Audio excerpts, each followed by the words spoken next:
Post officer. If there be glory in war, it is almost incredible spirit which engenders. Those who offered their lives sacrificed their all with magnificent abandon. Heroism becomes contagious. Yet too, in warfare, greed and brutality are epidemic. Too often it is these later which persist in peace that follows.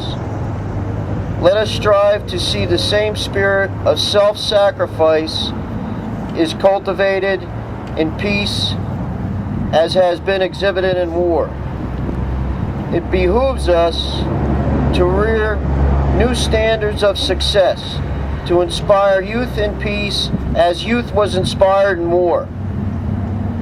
Public honor must be given where public honor is due, not to the manipulator of a market, the seeker after profit, power, or position, but rather let us honor the heroes of science who alleviate human suffering and carry to greater heights the standards of civilization.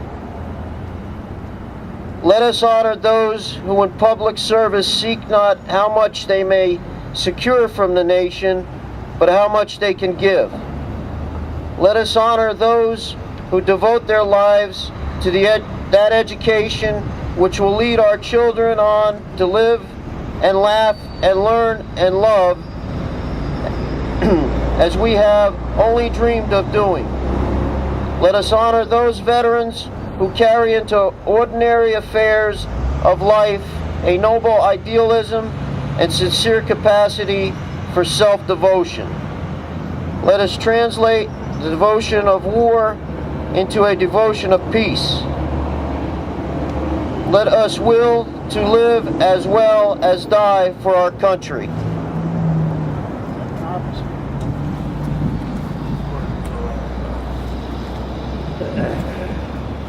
Courage is one of the virtues born of war.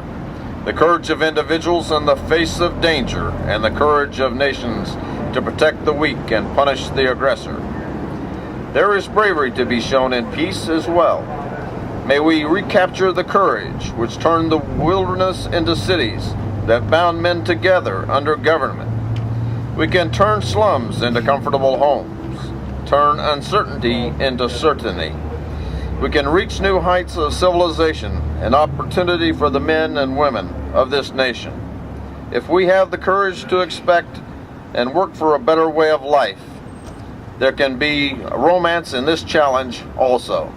The bravery of that fight for political, social, economic, and spiritual gains may be more difficult to practice, may be unsung when achieved, but it is all the more worth striving for.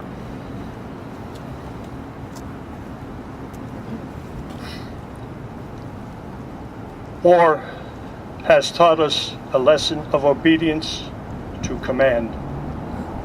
The game is more than the player, and the ship is more than the crew.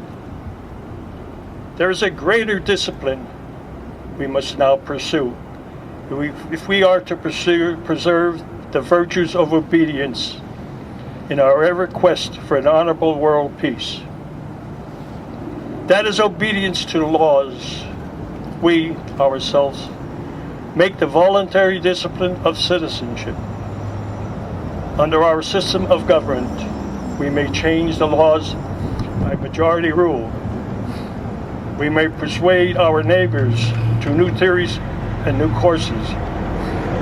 We may advocate in free election the choice of veterans or plans. As good citizens, we follow the choice of the majority, whether the choice be the individuals or not. This is the virtue of discipline which must be ours in peace.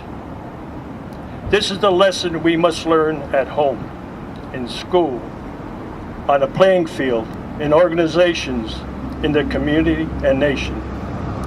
It is a lesson of voluntary obedience to the decisions of the majority. We must not be unmindful either of the conclusions of other peoples with whom we have joined in the quest of an honorable world peace. This is the higher order of discipline.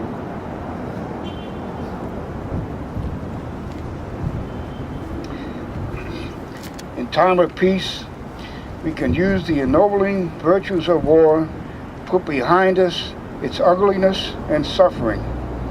In peace, we shall go forward together to scale new heights of achievement in unity of purposes, in sacrifice for the common good, in tolerance for those of different faiths and creeds, in bravery to fight for social and economic gains, and in the discipline of good citizenship.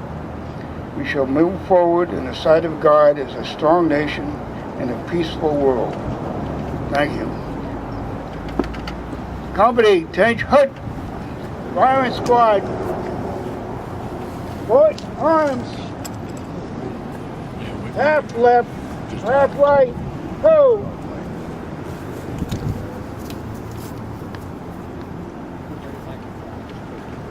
Ready, aim, fire, aim, fire, aim, fire.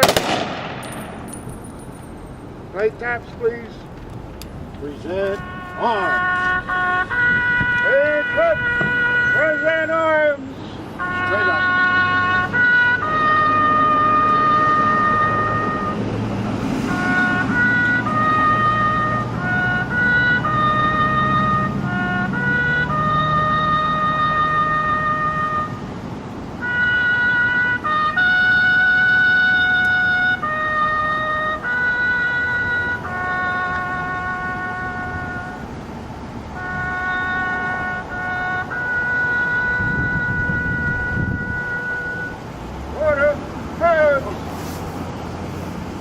That concludes our ceremonies. Thank you.